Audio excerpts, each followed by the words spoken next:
Isang araw, mayroong magandang dalaga na ang pangalan ay Remy. Siya ay bumibili ng mga sangkap para sa kanyang lulutuin.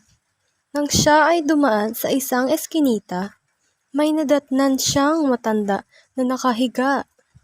Dali-dali siyang tumakbo at tinanong ito, "Lola, ano pong nangyari?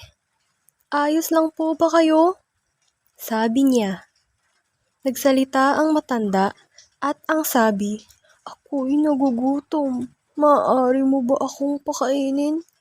Nilabas ni Remy ang kanyang dalang tinapay at ito'y pinakain.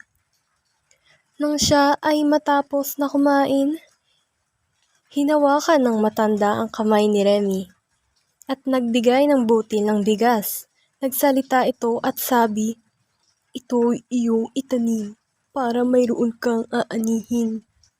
Nang matapos ng matanda ang kanyang sinabi, bigla siyang naglaho sa hangin. Natakot si Remy at nagtaka.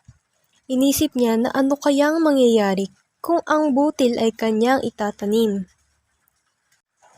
Lumipas ang ilang araw at nagdesisyon na si Remy na itanim ang butil. Siya ay naghukay at ang butil ay kanyang nilagay. Tinakpan niya ito ng lupa at binasa ng tubig. Hindi man sandali, bigla-bigla ng pagtubo nito sa lupa at naging puno ng pagkain.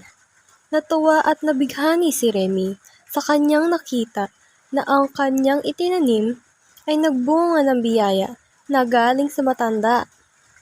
Ito ang naging bunga ng kanyang pagtulong sa matanda na walang hangad na kapalit. Wakas.